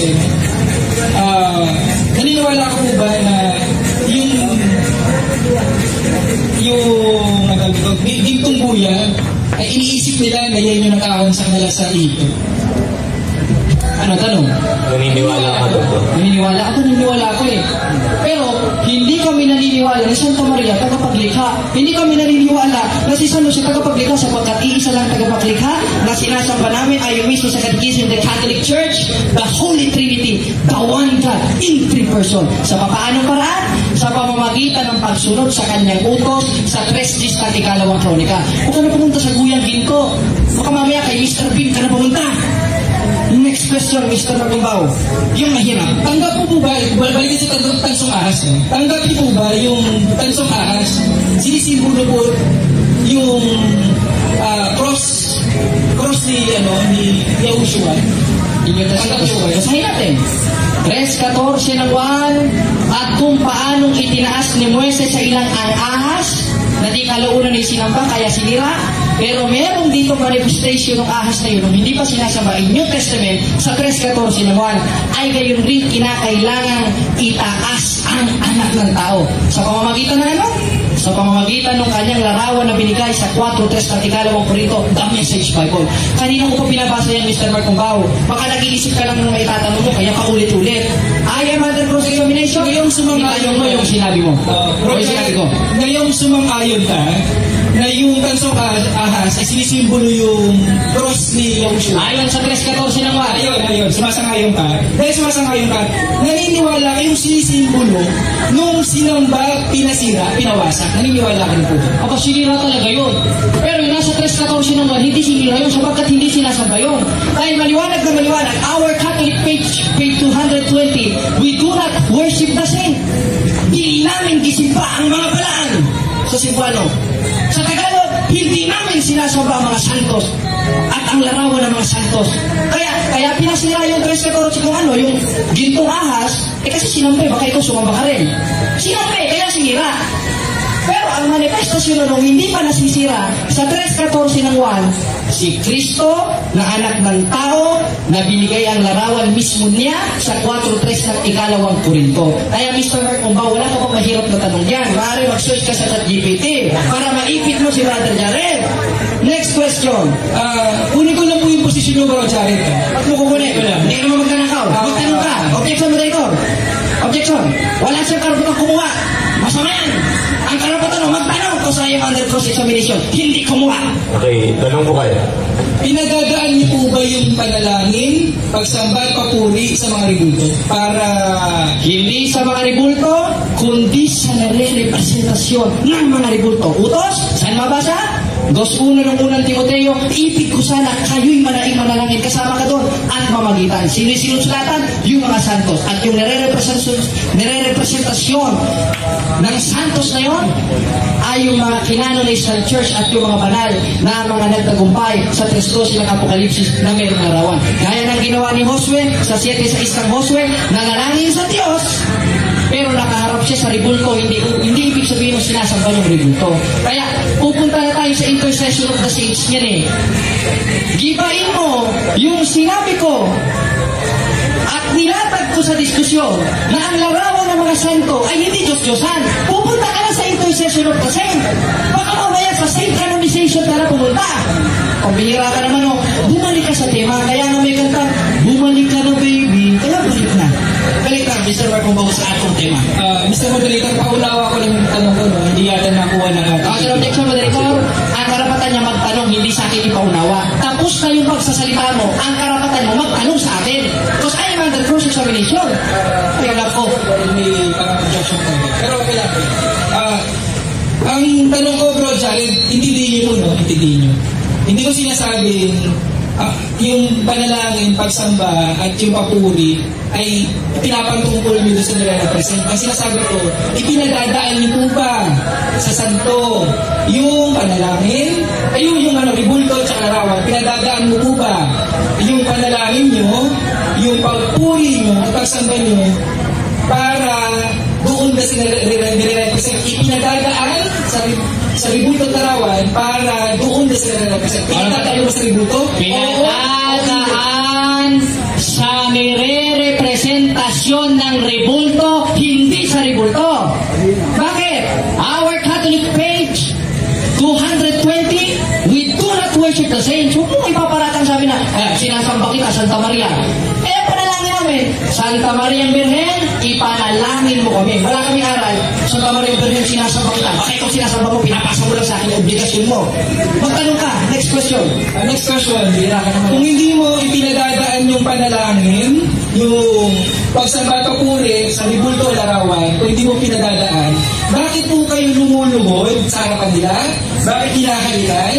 Bakit pinagsisigdan at kinahandugan kung hindi nyo pinadadaan yung papuri at pagsamba? Ano tanong? Ibig po bang sabihin? Ito na po ba ang niluluhuran nyo? Kasi hindi nyo pinadadaan eh. Okay? Ano tanong? Hindi nyo pinadadaan. Objection, Moderator. Hindi nyo ba pinadadaan o pinadadaan nyo? Pinadadaan namin sa nare-representasyon ng ribulto. Hindi sa mismo ribulto. Gaya ng ginawa ni Propeta Josue sa 7:6 ng Josue. Nakapagpatira pa siya o nakaluhod siya sa ribulto na ayon sa katuruan ng mga apostoles sa 9:5 ng Hebreo may larawan, pero sa Diyos siya nananalangin. Pinadaan niya sa mga santos dahil yun ang intercession of the saints sa 2:1 ng unang Timoteo. Pag kami bawal, pag kayo pwede, pastor, ipanalangin mo kami. Pero pag kami, Santa Maria Birhen, ipanalangin mo kami. Bawal! Ay nako, unfair! Kayo alam pinatagpang tao, kami kung pinagpabuhalan mo. Sunod na tanong, Mr. Marcobao. Sundan mo yung sagot mo, Bro Jared. maganda pa yung sagot mo. Sino po ba yung niluluhuran doon, Bro Jared? Yung kirubin? Yung dalawang kirubin ba ang niluluhuran? O yung pagitan, nandun yung presensya ng Diyos? Alin po ba ang niluluhuran doon, Bro Jared? Yung ribulto ng... Basahin natin, 7:6 ng Josue. Hinapak ni Josue kanyang damit at nagpatira pa sa lupa sa harap ng kaba ng Panginoon. Kaya nakatira pa siya sa harap ng kaba ng Panginoon, pero ang sinasamba niya yung Panginoon. At yun ang ginagawa ng Iglesia Katolika, hindi upang sambahin ng mga larawan, kundi upang respetuhin. Malino na malino sa aming katisismo, hindi sa inyo. Dahil kayo, Bible alone. At ayon rin mismo sa Our Catholic Faith, page 220, dili namin gisimba ang mga balaan o hindi namin sinasamba ang mga santos. Kaya pinapalabas mo, sinasamba namin eh. Baka mamaya punta ka na sa Sumba, magsayawan tayo dito. Next question, Mr. Mekombao. Follow up dun sa Ark of the Covenant, yung Ark of the Covenant. Follow up lang po doon. Sabi dito sa number 789, tsaka sa Exodus 25:22, ano daw, sa gitna ng dalawang kirubin daw, hindi yung kirubin, sabi, basahin natin mula sa itaas na lugnukan ng awa na nasa ibabaw ng kaba ng patotoo na nasa gitna ng dalawang kirubin. Tama po ba? Nasa pagitan yung presensya, wala dun sa gawa ng daliri o kamay ng tao? Lalabas yan, magkakaroon ng contradiction sa Biblia. Objection moderator, lalabas yan, magkakaroon ng contradiction sa Biblia. Dahil ayon mismo sa explanation ng inyong ama ng mga protestante dito sa Bible Commentary, Old and New Testament, yung nasa 3 is ng ikalawang kronika na inutos ng Diyos, that is glorifying the God. Ibig sabihin, presensya ng Diyos nandun. Huwag ka kukuha ng pagitan. Baka mametong ka na sa gilid magtanong.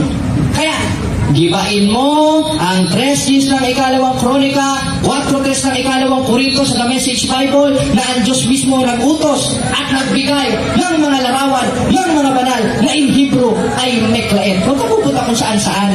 Di ba tigor ka? Hindi ka runner. Nagkamali ka yata ng pinasukan mo. Sunod na tanong. Sundan ka dito sa kawalatian. 15 seconds. Sundan ka dito sa kawalatian at sa sa nananahan, no? Sabi dito sa 42:8 daw, sabi, Isaiah 42:8, ang aking kawalatian ay hindi ko ibibigay sa mga larawang, sa mga Sige, tanong. Pagbigyan natin, kahit ubus ang oras. Sige, tanong. Ngayon, paano mo nasabi na yung kawalatian nasa ribulto? Ngayon, yung binasa mo sa 42:8 ng Isaias, ang subject of the sentence doon, hindi may sabi. Na nandun mismo yung kalwalatian ng Diyos, ayon mismo sa Bible Commentary yung mga born again. Yung subject of the sentence na hindi pa nanahanan ng Diyos sa 42:8 ng Isaias, yun ay larawan ng mga Diyos-Diyosa na siyang manifestasyon sa 24:5 sa isang Exodo. Kaya huwag mong pagdidikitin, Mr. Mekombao, para ka nagdidikit ng magnet na baliktad niyan.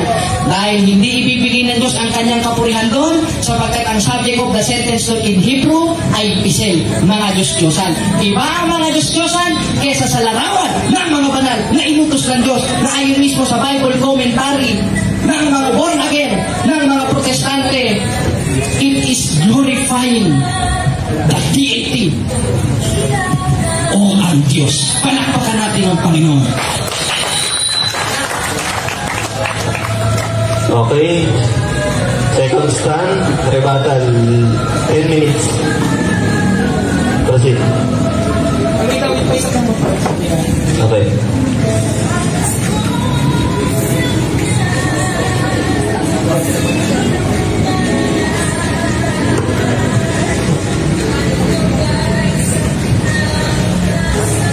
Hello, good evening, no? Proceed. Sa second stand ko, no? Siguro, kung tatayo naman ako, patutunayan ko, no? Na yung ribulto, ang larawan ng Simbahan Katoliko kay Diyos, no? Dahil, kung mapapansin natin sa presentation ni Bro Jared, napakahaba, paikot-ikot lang po, umikot lang po ang kanyang presentation na nagpagawa Okay? Nagpagawa, ang Diyos ay nagpagawa ng graven images, kaya nag-ano na siya eh, nag-assume na siya na ito ay patungkol sa mga ibulto at larawan ng simbahang Katoliko. Okay.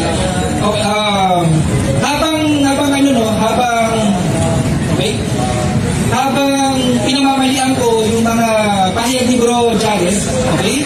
Simultaneously magtatayo na rin po ako, no?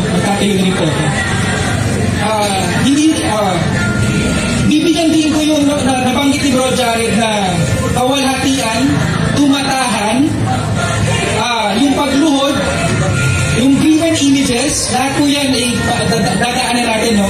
Okay? Unang isa na, bili pa walang talata, no? Matatagpuan to sa Isaiah 42:8. Okay? Sabi dito, yung kawalhatian ay hindi ko ibibigay sa iba o sa larawang inanyuhan. Pansinin po natin yung salitang kawalhatian. Tandaan po natin, ha? Pansinin po natin yung salitang kawalhatian. Ito po ay may kaugnayan sa pagsamba at sa pagpuri. Okay? Meron po wala akong lilinawin muna bago ako mag-proceed sa aking punto na kailangan kong itama kay Bro Jared. Pansinin natin sa tanungan, pinapipili niya ako sa dalawang pagpipilian na kung saan parehas ako dihado.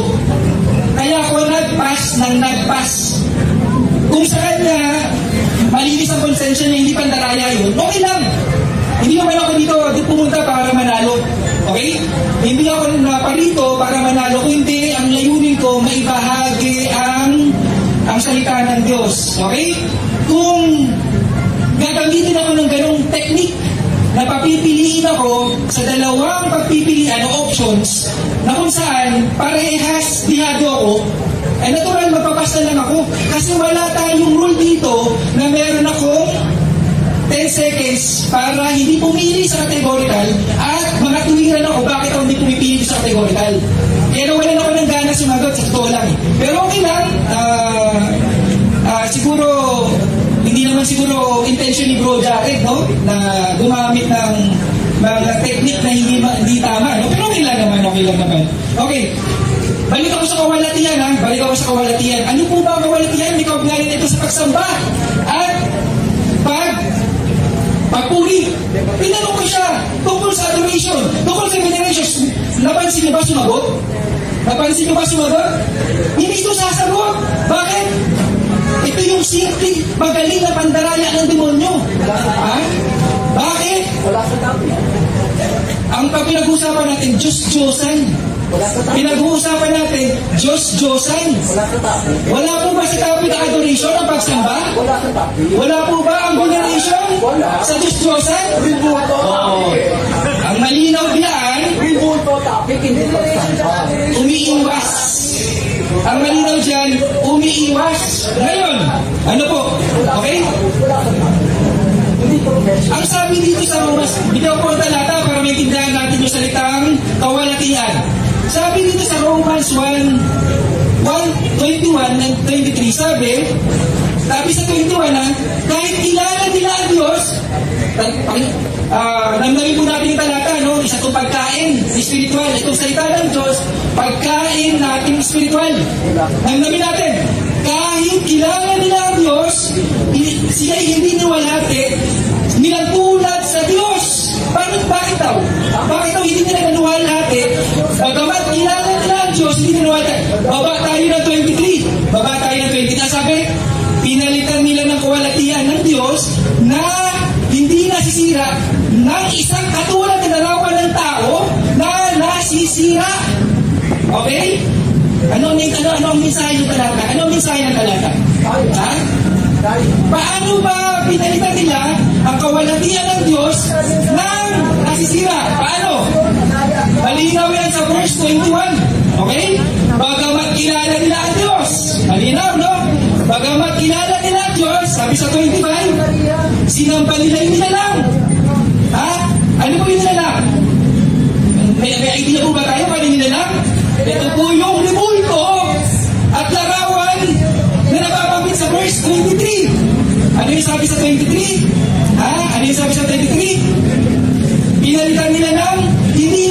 nasisira sa isang katulad ng larawan ng tao na nasisira. Hinawin natin ha. Hinawin natin. 21. 21. Nagsisamba sila. Saan daw po? Saan po sila nagsisamba? Sa nila lang. Malinaw sa 23. Alin nila lang? Larawan ng tao. Okay? So, magpatuloy tayo, no? Magpatuloy.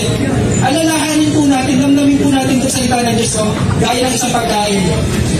Alalahanin natin po na lahat ng panalangin, papuri at pagsamba, dapat kay Yahushua, kay Kristo, ipadaan para makarating sa Ama. May talata, biblical, amen. John 14:6. John 46, Colossians 3:17, John 14:13-14. Hindi na po ako, hindi na po babasahin. Ilista nila lang, ikumpirma nyo kung tama yung aking mga talatang ibinigay. Maaari na tayo kumarita sa Diyos eh. Nung tinanong ko si Bro Jared, pinadadaan nyo ba? Hindi sumagot. Diba? Bakit hindi makasagot ang ating kaibigan? Bakit tayo lumuluhod? Hindi ba yan ipagdaan ng ating pagsamba? Ng ating luluhod tayo para manalangin? Hindi ba natin idinadaan yung panalangin? Yung pagsamba? Ha? Hindi ba natin idinadaan? Idinadaan. Ano nangyari? Ano ang implication nito?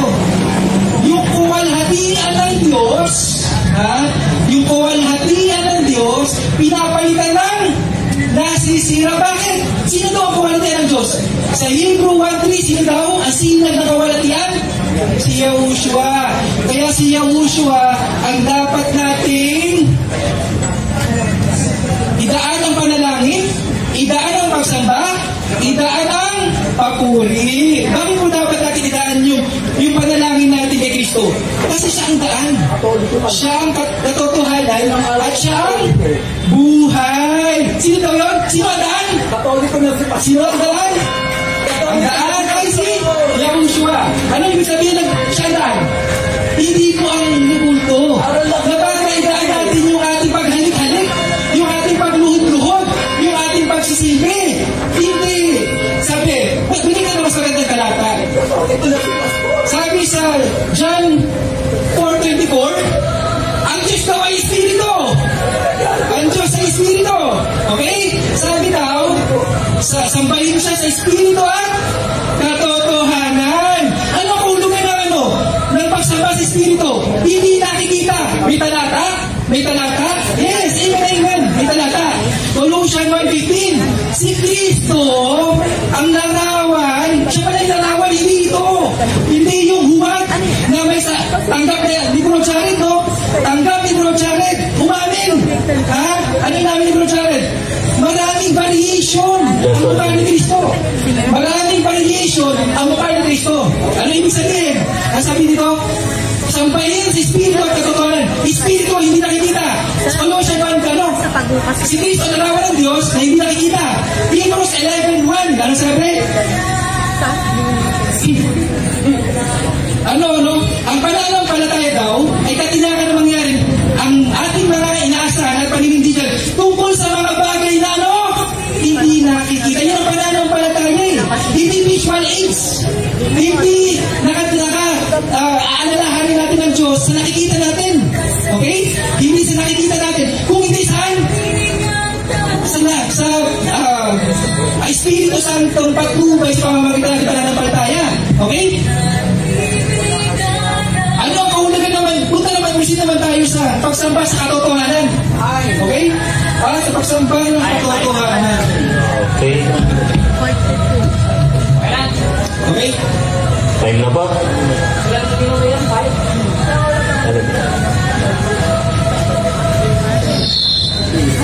Okay. Ano po? Mamaya po. Okay, mamaya po. Discussion. May tanungan po mamaya. Binasa mo kanina yung 1:25 ng Roma.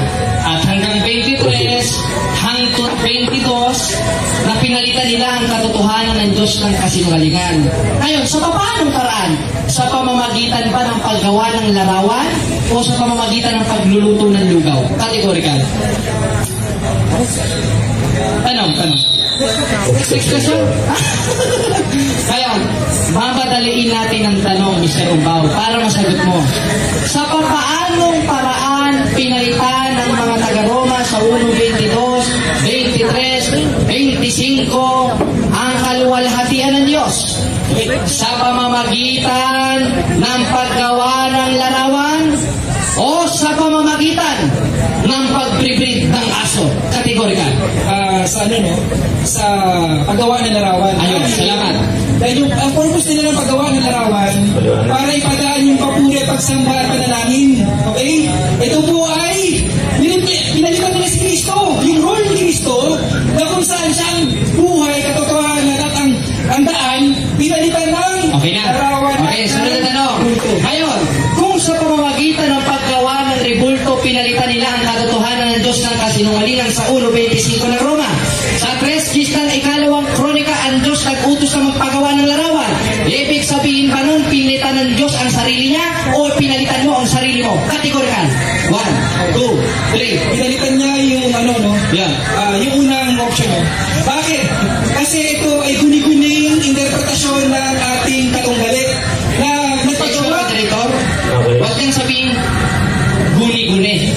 Ibig sabihin pala guni-guni 3:10 ng ikalawang kronika. Ulitin natin ang tanong. Sige. Kasi hindi niya nasagot ng maayos, Moderator eh.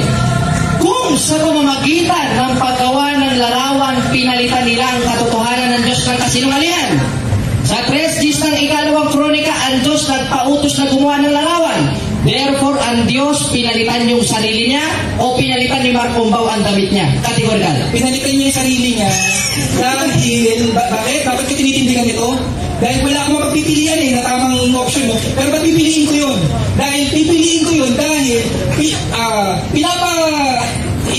pinapakahulugan ni Bro Charles na Okay, next question. Doon, Next question, ito na. yung kanilang mga Ngayon, kung sa pamamagitan nun, pinalitan ng Diyos ang sarili niya, ng kalwalatian mismo niya, ayon sa 3:10 ng ikalawang kronika, yung mga nasa Roma na pinalitan ng kalwalatian ng Diyos na impyerno. Ibig sabihin pala, ang Diyos maiimpyerno dahil para sa iyo, pinalitan ng Diyos ang sarili niyang kalwalhatian sa pamamagitan ng pag-uutos at paggawa ng mga pananalarawan o ikaw ang maiimpyerno? Ang Diyos o ikaw? Kategorikal. Next question. Okay, next question. Sunod na tanong. Sabi mo na naman kanina sa pagluhod, doon na naman yung pagsamba. Sa 7:6 ng Josue, yung mga propeta ng Diyos nagpatira pa sa larawan upang sambahin ng Diyos. Maiimpyerno ba sila o ikaw ang maiimpyerno? I-mic mo, para ano?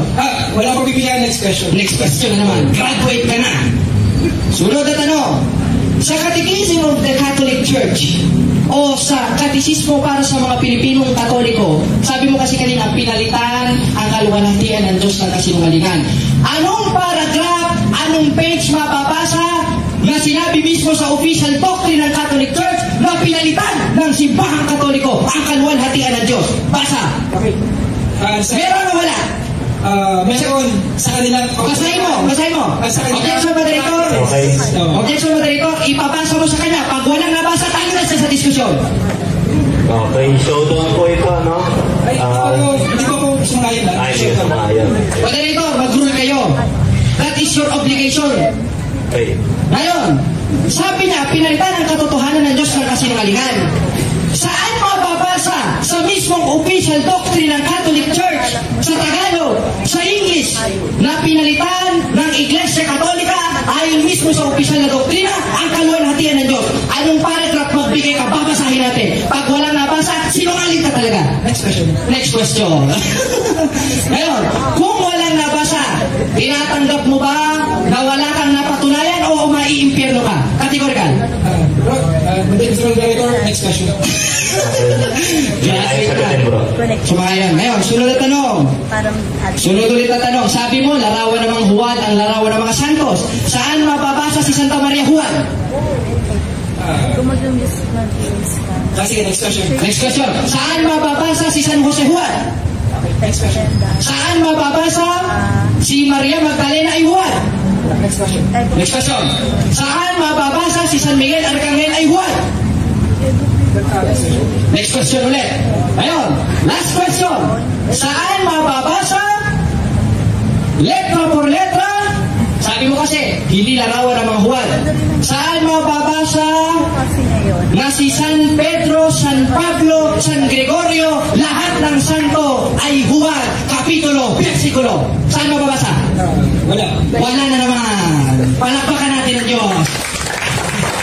Ngayon, kung walang mababasa, therefore, tinatanggap mo, talo ka na sa diskusyon, o panalo yung nagtitinda doon? Kategorya.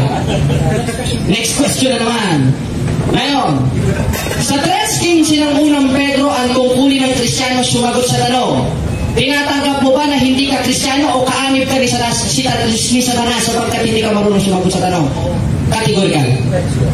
Next question na naman. Okay, time na bro. Time na. Conclusion. Okay, salamat. Conclusion na. Wala nang tanungan. Palakpakan natin ang Diyos. 10 minutes. 10 minutes kayo bro. Salamat sa oras. Salamat, no? Okay, sa Diyos sa kapulihan. Sa Diyos sa kapulihan. Sa 10 minutes na pagkakataon ko na ituwid, itama yung paraan ng ating katunggalit. No? Ano yung ginagawa ni Bro Jared? Dahil categorical, dahil bibigyan ka ng dalawang pagpipilian, ilalagay ka sa parehas mali. Para pumili ka ng mali. Yan po ba ay maka-Diyos na kaparaanan? Nakita niyo pang ginawa ko sa kanya yun? Hindi po eh. Kasi naparito ako para hindi manalo sa debate.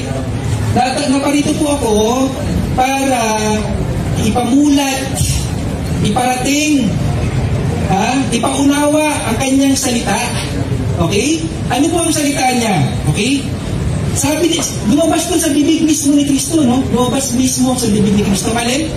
Sambahin daw ang Diyos sa Espiritu at katotohanan. Sambahin daw siya saan? Sa libulto? Ipadaan sa libulto? Kaya pala, na binabanggit sa Hebrew 1:3, ang sinag ng kawalhatian ay si Kristo. Bakit yung kawalhatian hindi ibibigay sa libulto? Bakit po hindi ibibigay sa libulto? Para hindi ipadaan ang pagsamba at panalangin at yung papuri sa gawa ng kamay ng tao. Ang hindi po kasi naiintindihan ni Bro Jared, okay, ang hindi naiintindihan ni Bro Jared, yung pinapaan nila sa Act of Covenant, hindi yung kirubin. Alam po ba natin yun? Yung pagitan ng kirubin, ano po yun? Space. Gawa ba ng kamay ng tao yun? Hindi po. Kasi dapat natin i-reconcile ang talata. Ano mabasa natin sa talata? Na hindi siya tumatahan sa gawa ng kamay ng tao. Yung kawalhatian na hindi niya ibibigay. Bakit hindi ibibigay? Kasi kay Kristo yung kawalhatian. Kay Kristo ipadaan ang papuri, panalangin at pagsamba. Kapag nilagyan natin ng nilagyan natin ng proxy o replacement si Kristo, ipapadaan natin sa gawa ng kamay ng tao o ibultog na rawan, isa pong malaking kalapastangan po yan. Ano naman po ang kahulugan? Ipagpatuloy ko yung aking presentation kanina. No? Ano po ba ang kahulugan ng katotohanan? Pagsamba sa katotohanan? Ano po ba yan? Malino na malino yung pag-amin ng ating katunggalit. Iba-iba ang muka. Iba-iba ang muka ng kanilang larawan at ribulto. Tanggap nila yun eh. Kung meron doon 19, iba ang muka. May isang tumama. Pagpalagay natin ng isang tumama, hindi yung mukha ni Kristo. Ipagpalagay natin, lumuluhod tayo, iniisip natin, iniluloko natin ang sarili natin, na yan si Kristo, yan si Kristo. Yan ba ipagsamba sa katotohanan? Yan po ba ipagsamba sa katotohanan o pagsamba sa kasinungalingan? Eh, kung lumuluhod ka sa huwad, kaya ako nasasabing Diyos-Diyosan eh. Bakit ka nasasabing Diyos-Diyosan? Huwad na itsura niya yan eh. Huwad sa itsura niya. Yung time po. 2 minutes bro. Ay, ang bilis. 5 minutes lang yung 5 minutes. 5 minutes lang pala. Kasi last lang. Okay? Sabi dito, no? Okay? Ang pagsamba sa sa larawan ay nagkukumit po tayo ng adultery. Naiintindihan po natin yung salitang adultery. Pakikiapid. Bakit po tayo nakakakumit ng adultery? Sabi dito sa Jeremiah 3:9, sabi siya'y sumamba, damdamin po natin yung talata, na parang isang pagkain. Siya'y sumamba sa pamamagitan ng bato. Pamamagitan, gumamit. Ibig sabihin, naintindihan po natin salitang yun? Siya'y sumamba sa pamamagitan o gumamit ng mga bato at kahoy. Isa po itong, isa itong adultery, Isa itong pakikipag-apid. Bakit pakikipag-apid? Kasi walang pinagkaiba ito sa nangyari sa Ehipto, sa ilang. Bakit? Yung gintong kuya, iniisip nila si YHWH na nag-ahon sa kanila sa Ehipto. Pinaniniwala nila sa sarili nila, yan yung nag-ahon sa kanila. Yung gintong kuya na yan yung nag-ahon sa kanila sa Ehipto. Iniisip lamang nila yun. Nag-improve na po ang pagsamba sa Diyos-Diyosan. Nag-improve na. Mukha na siyang tao. Okay? Nag-improve na pa para mas katanggap-tanggap. Bakit? Kahit hindi na mukha ni Kristo, isipin natin siya yan. Isipin natin siya yan. Walang pinagkaiba sa ilang. Nasumapa sila sa gintong kuya, iniisip nila na yan ay si YHWH na nagsampa sa kanila sa ito.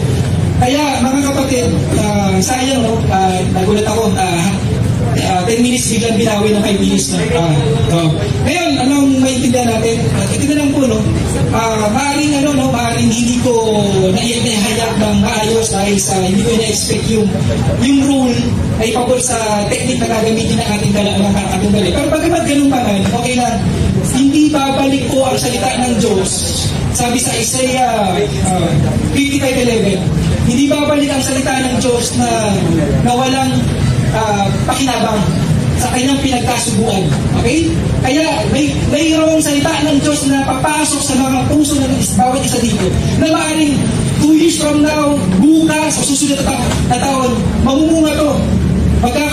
Mamumunga to at magkakaroon din ng kapakinabangan sa atin. Nakasalalay po dito yung ating kaligtasan, ang ating eternal life, kaya po huwag natin baliwalain. Tandaan po natin, kung hindi maintindihan nyo ang pinagkaiba, hindi nyo mapagkaiba o ma-distinguish adoration at adoration, maaaring nakakagawa po tayo ng adoration instead na veneration. Amen. Salamat. 5 minutes. Okay, Bro Jared. Tag-ano pala kayo? Tag-5? 5 rin ako. Pwede mo na rin gawing 4 para fair sa ating katunggali. Ako na lang mag-a-adjust. Ngayon, sabi niya, hindi daw natin alam at pakikiapid daw sa Espiritu Santo ang veneration and adoration. Alam kong dyan niya ako dadalhin. Dahil stand ko yan noon nung ako'y protestante pa. Kaya congratulations, graduate ka. Suman, next question. Best on out of context presentation at higit sa lahat, Miss Universe Impierno. Ngayon, ano ba ang kahulugan ng veneration? Basahin natin. Paggalang. Dahil mismo sa dictionary, ang word na veneration ay paggalang. Kung para sa kanya, ang paggalang sa mga banal ay kasalanan, ibig sabihin pala, ang Diyos mismo ang kumukonsisi natin na gumawa ng kasalanan. Bakit? O, basahin natin dito sa 2:17 ng unang Pedro. Igalang ninyo ang lahat ng tao. Kasama ba na ito? Kasama. Lahat ka ng tao eh. Alam namang alien si Santa Maria. Alam namang manok si San Pedro. Tao yun. Tao. Sabi nga ng Iglesia ni Cristo ni Manalo. Kaya, kung ang veneration ay paggalang para sa kanya, kasalanan, Diyos pala mismo ang nagpapaumpisa ng magkasala ang tao. Napakasama naman ng Diyos na pinakikilala mo. Na kumbaw, kung kami hikayatin mo, kayo na lang. Huwag na kami hikayatin dito. Dahil ang lupit ng Diyos na pinakikilala mo. Ang Diyos ng Biblia, nagturo na si Kristo ang daan. Sa papaanong paraan? Sa pamamagitan ng pagtanggap sa utos niya. At isa sa manifestasyon nun, yung adoration. Na nangangahulugang pagsamba. Sa papaanong paraan? 4:24 sa Espiritu at Katotohanan. At isa sa manifestasyon nun, yung pagsunod sa utos ng Diyos na hindi niya napatunayan na Diyos-Diyosan nasa 3 ng ikalawang kronika, sa kabanan-banalang bahay ay umukit ka ng larawan. Anong larawan? In Hebrew Meklaet, hindi niya naigiba na ipinatuloy ng ating Panginoon Kristo in New Testament kada sila nagkakatipon sa templo. 2:46 ng gawa sa Portugues, y el separando unánimes todos los días ng templo. Araw-araw silang nagsisipanatiling matibay sa templo. Kayo wala kayong templo. Renta, pornagin. Anong klaseng templo? 3 ng ikalawang kronika, sa kabanal-banalang bahay, mayroong larawan. Tanong, yung mga nakapasok sa born again, may nakita ba kayong larawan o stage? Stage! That is for entertainment, not by worshiping. Dahil, Bebe 1 ng Hebreo, mayroong mga palatuntunan ng pagsamba. At isa doon yung ginawa ng mga propeta in Old Testament, na habang nananalangin sila sa 7:6 ng Josue, mayroong larawan, mayroong altar, hindi stage na mag-praise the Lord, hallelujah ka, hallelujah, hallelujah, gano'n ang born again Christian. Aani pa ba tayo dyan? Naku, wag na, malupit ang Diyos, peke ang relihiyon, self-interpretation, sapagkat hindi naman sa kanila ng galing ang Biblia. Oh, naku, year 405 AD, historically speaking, the Catholic Church canonized and compiled the Bible. Born again ba? Hindi. Ay nako. Kaya wala kang karapatang gumamit ng talata, at kung para naman sa'yo ay tama yon, may tama ka talaga sapagkat out of context ang iyong presentasyon. Kaya maraming salamat mga kapatid, at ating natindigan sa awat tulong ng Diyos na ang kanyang mga utos na banal na larawan ay hindi konsiderado na Diyos-Diyosan. Viva Cristo Rey mga kapatid! Salamat sa Diyos!